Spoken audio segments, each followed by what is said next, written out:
Quinn Talon was bleeding from his butt. His rear end had just scraped hard against the asphalt as two bullies used their superpowers to throw him around like a rag doll. He examined his road rash through the hole in his torn pants. It was tender to his touch. The bullies raced over and wailed on him with punches and kicks as he curled into a protective ball. It made Quinn feel like the weakest person on Earth. To everyone else, it looked like he didn't have powers. And that was a big deal because everybody, and he meant everybody, on this planet had a superpower. If they didn't get it naturally, then they bought enhancements to give them powers. The bullies laughed.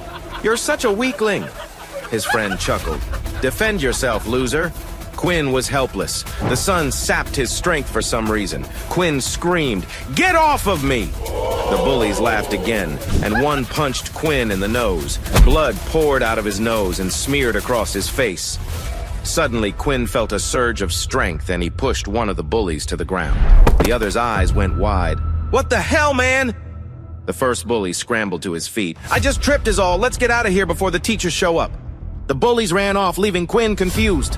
The school bells chimed, signaling it was time for class. The two assholes left, and Quinn was grateful. He quickly toweled off and hurried to his first class of the day, combat training class. When he pulled the door open, everyone snickered at him for being late. But he went to his station and sat down to get started. Quinn placed the VR goggles on and loaded up the training module. Experience points, 80 out of 100. Only 20 points from leveling up, but light years behind the rest of his class. He was the weakest cadet, and no matter how many optional or daily quests he did, he was stuck in dead last. The Dalki, a tentacled green alien race, flickered into view. Quinn took a breath. There was no room for error now. Next to him, a student named Aaron wiped away simulated hordes of the Dalki. The other cadets marveled at Aaron's ice abilities. She shot frosty blasts from her hands and finished the training module in record time. The aliens headed for Quinn at once. He raced across the city looking for anything to use as a weapon. Other cadets had abilities and beast weapons. Quinn had nothing. The aliens drooled as they swarmed him. He momentarily forgot he was in a simulation and remembered the devastation the Dalki invasion wreaked all those years ago. He froze up, paralyzed by fear, as alien tentacles sprang out to grab him. Mobilized by the threat, Quinn swerved aside, grabbed the tentacles with his virtual gauntlets, and pulled with all his strength. A strategy brewed in the back of his mind. He was ready to execute when he felt a pull against the VR headset. Before he could do anything, the simulated training blinked to darkness and the headset was pried off his head. Quinn whipped around, unsurprised to see Riley. He was one of the second years and a large thorn in Quinn's side. "Why are you hogging the training gear?" Riley sneered. "There's no point. Trying to train you is a complete waste of time.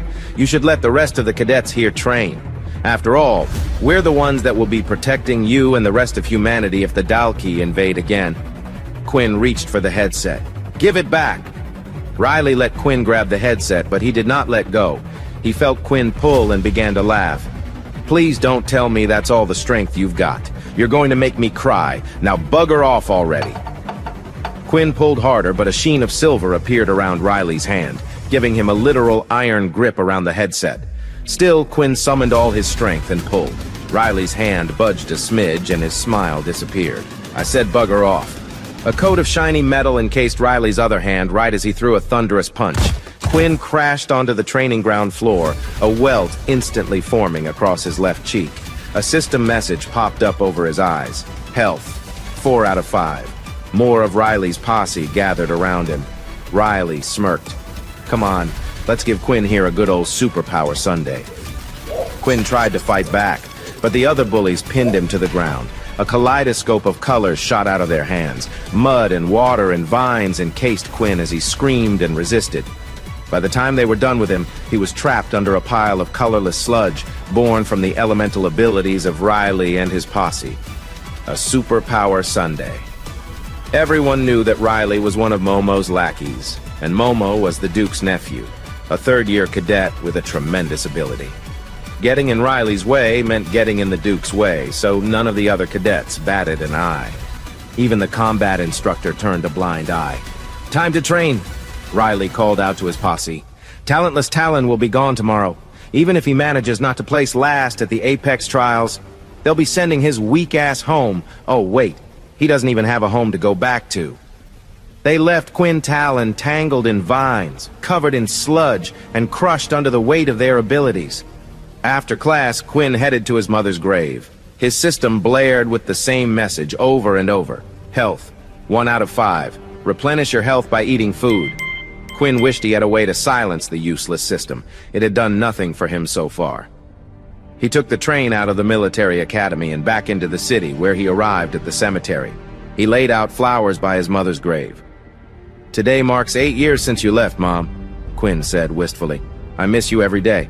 His mother had fought valiantly during the height of the Dalki invasion, but she never returned. Quinn didn't know the true extent of his mother's contributions during the war. He could only imagine that she was a war hero, to be buried alongside other fallen soldiers of the war. Quinn thought of the one thing that his mother left him: a dusty old grimoire with bony grooves and a steel lock. Days before joining the military academy, Quinn had managed to open the book.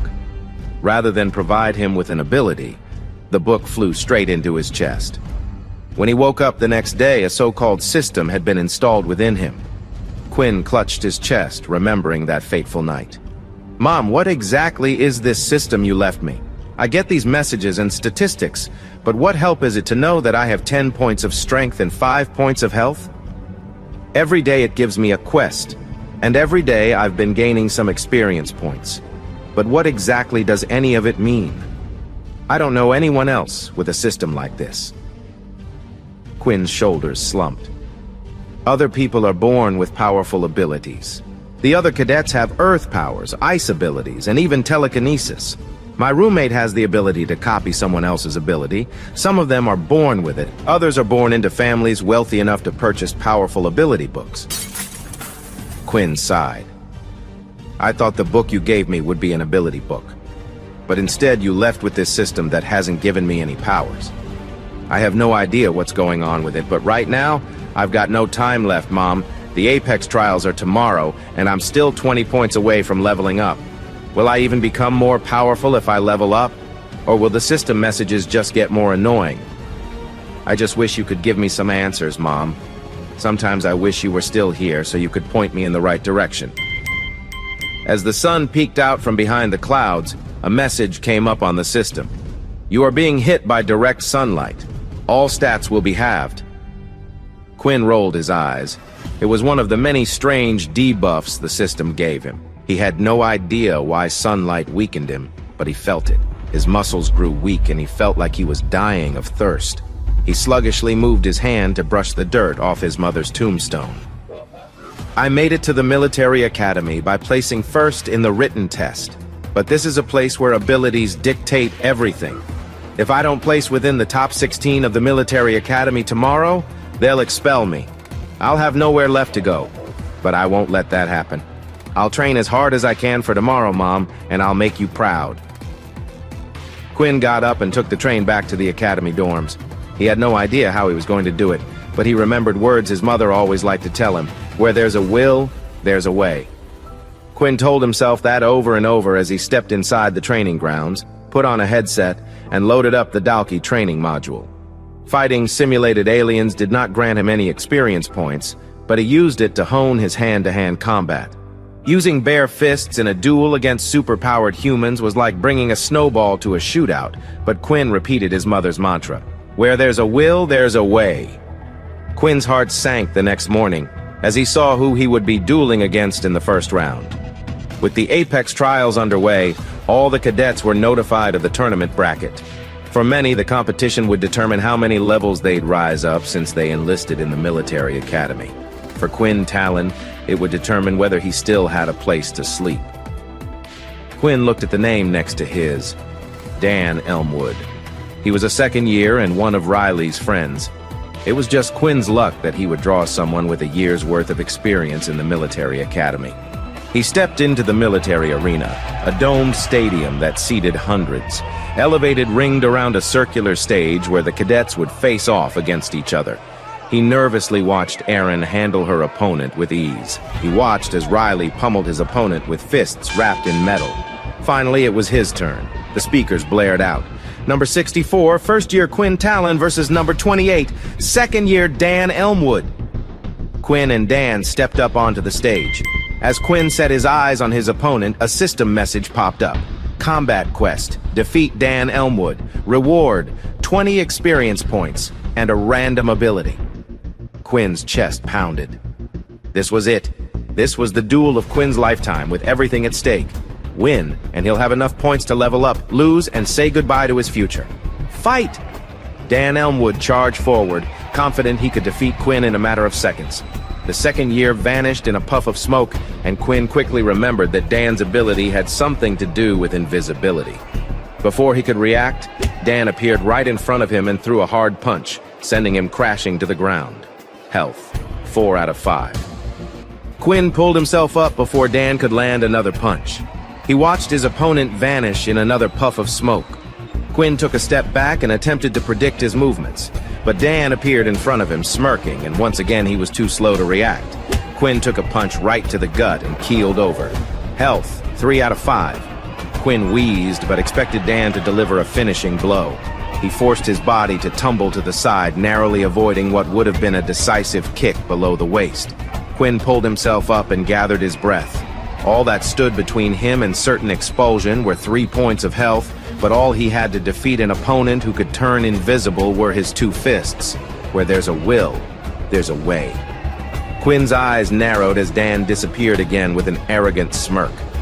Rather than panic, Quinn closed his eyes. He put all his focus on his hearing, on the laughter and jeering of the arena crowd, on his own heavy breathing, and on Dan's footsteps. There! Quinn swerved around, but not fast enough. An uppercut scraped the side of his jaw, and he tasted iron in his mouth. Health, 2 out of 5. The crowd cheered for Dan Elmwood louder than ever. All the other cadets saw this as a rousing victory. Dan's smile, however, had disappeared. He watched warily as Quinn stood up and issued a taunt. "Come at me, bro." Dan grew beet red. In a puff of smoke, he vanished again. Quinn smiled. Every person's abilities had a specific weakness, and he had figured out Dan. However, Quinn also understood that winning would require taking another punch, which meant he only had one shot to beat Dan. Quinn shut his eyes. He focused on Dan's footsteps racing around the arena, all other noises drowned out. Quinn set his arms down. He relaxed. He was practically inviting the invisible Dan to attack, and that was because he wanted him to. Quinn heard charging footsteps. Behind him, Dan reappeared, ready to swing at the back of Quinn's head when he ducked, swept at Dan's legs, and pounced. "You can only turn invisible when you're moving," Quinn said with a grin. "You have to reappear when you attack. Isn't that right?" Before Dan could answer, Quinn sat on top of him and swung his arms in a relentless flurry until Dan's face looked like a giant plum. Quinn had won. His system message let out a jingle. "You have reached the maximum experience for level 1. Would you like to level up?" Quinn pulled himself off of an unconscious Dan and faced a silent crowd. Riley and the rest of his posse ran towards their fallen friend. Among the third years watching, Momo crossed his arms and glared at the victor. Quinn focused on his system as he hobbled off the stage. "Of course I would like to level up. Why would you even ask that?" he said in a low voice. Another system message appeared. "Once you have leveled up, all changes will be irreversible." "I don't care. I want to level up," Quinn stated. Seconds later, a congratulatory message came up. "You are now level 2. The evolution process will begin now." Before Quinn had a chance to be confused, his body convulsed in a kind of pain he never felt before. Something stabbed at his heart and he fell to the ground, writhing. Cadets gathered to watch in horror. Quinn's heart beat faster than it ever had before. Blood pumped out through arteries and veins at a breakneck speed, sending waves of agony pulsing across his body with each pump of his heart. His mouth opened, but he stifled the urge to scream, afraid it would only terrorize everyone watching and get him eliminated from the Apex trials. Quinn endured the pain for what felt like a lifetime, but in reality, it had only been 5 minutes. When the torture subsided, he raced off to a locker room where he could gather his breath. He had more matches ahead after all. Just because he won against Dan Elmwood did not mean he was safe from expulsion. A message from the system appeared before Quinn's eyes. "Congratulations. You have successfully evolved. You are now a halfling." Quinn knit his brows, reading the message. He had no idea what it meant to be a halfling. He certainly didn't feel any different. The messages continued. Your stats have increased. In addition, you have unlocked a new skill. Level 1, Blood Swipe. Blood Swipe. The skill has a range of 5 feet. It will fire out a red line of energy from the user's hands. To use the skill, the user must use their own blood, causing -1 health point per blood swipe. Quinn couldn't believe his eyes. He had an ability. What a weird skill, he muttered. But nevertheless, leveling up had granted him a new way to fight. Quinn quickly munched down on a banana and some granola bars. His health bar was replenished to 3 out of 5 hearts. Soon it was time to face his second-round opponent. More importantly, it was time for Quinn to put the blood swipe skill to use. Quinn stepped back out onto the stage. The speakers boomed. Number 64, first-year Quinn Talon versus number 14, second-year Riley James. Rather than cower at the matchup, Quinn walked confidently to the center of the stage. Riley spat on the ground as he approached. You got lucky beating Dan. He's an imbecile, but he's my imbecile. I'll make sure to put you back in your place after what you did. Quinn did not even blink. This is the top 32 of the Apex trials. I'll show you and the rest of the academy that I belong in the top 16. I belong to stay. Riley belted out in near maniacal laughter. You? Top 16? You're not even really top 32. The trials are just for cadets who want to rank up fast. You can't even begin to imagine how out of your league you are. You have no abilities, no skills. All you have is a dead mother to cry about. Quinn balled his fists. He boiled with anger. Right on cue, the speakers boomed. Fight! Riley's fists wrapped with metal. He charged towards Quinn, who swerved nimbly aside. Ascending to level 2 had increased his agility stat. But it wasn't only that he felt lighter and faster. Running training simulations of the Dalki invasion all night helped his reaction speed. More than anything, however, months of being bullied by Riley and his posse made his attacks predictable. Riley, however, never had the experience of Quinn fighting back. Until now. Quinn understood he had to be on the offensive immediately. He only had 3 health points, and the blood swipe skill cost 1 to use each time. If he were to let Riley hit him twice, he'd never have the chance to attack. So Quinn lunged forward, stopping right as he was within 5 feet of Riley. He opened out his hands and shouted with conviction, "Blood swipe!" A stream of blood gushed out from the center of his palm. Riley's eyes doubled in size as the blood solidified into a beam of energy and cut into Riley's metal arm. Blood spurted out from Riley's wrist as his left hand went limp. At the same time, the blood of the blood swipe skill disintegrated. 2 out of 5 health points remained, but Quinn had gotten the upper hand. "Don't you ever say anything about my mother again," Quinn shouted. "She fought during the Dalki invasion, and spoiled scum like you would know nothing about the sacrifice that takes." Riley was still dumbfounded, mouth agape at Quinn's attack. Blood dribbled from his arm. The blood swipe skill had cut right through, even though he had used his metal armor ability to protect himself. You have a skill," Riley stuttered. His posse in the crowd grew anxious. The thought that Riley could actually lose dawned upon them. Other parts of the arena began to chant Quinn's name. Clearly, Quinn was not the only person Riley and his lackeys terrorized in the academy. Now that Quinn made Riley bleed, everyone saw in him the person they all wanted to be. And Quinn was not done yet. Before Riley had the chance to gather his bearings, Quinn lunged forward again. Riley held up his arms, hardening them to silvery steel, but Quinn smirked. He dropped low and aimed his feet at Riley's shin and watched as the metallic sheen traveled down Riley's arms to his legs. This confirmed Quinn's suspicions. Riley was likely too weak to use metallic armor to encase his whole body. He could only cover a specific area at any given moment. Quinn let his foot crash into the steel shin. He got up quickly and prepared his next attack, a taunt. "You're a brute, Riley. One day you might be formidable, but right now you're just a blowfish, puffing up to look strong." Riley snarled, triggered by Quinn's words. He rushed the first year, but Quinn dodged a metallic fist that would have taken out his 2 remaining health points in a blink. He bided his time, throwing a few jabs and blows, dodging Riley's, and waited for the perfect moment to spring his trap. There. Quinn's eyes gleamed. "I'll beat you like I did Dan." He sent a fist flying towards Riley's face, ready to pummel it into a rotten plum.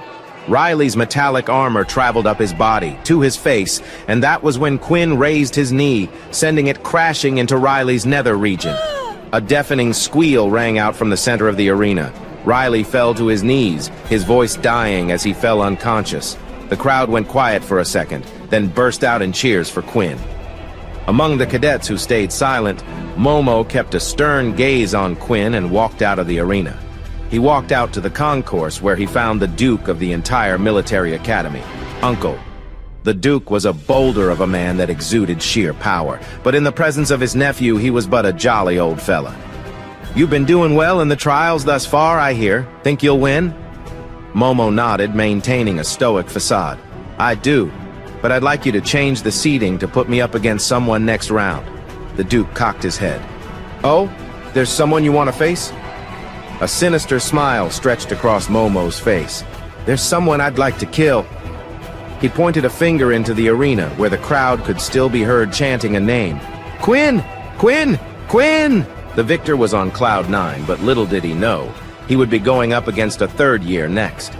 Quinn Talon's heart continued to pound even after he made it to the locker room. A message came up in his system. "You have defeated Riley James. 20 experience points gained, 20 out of 200. Quinn was now in the top 16. This earned him enough credits to stay in the military academy." He looked at his hands.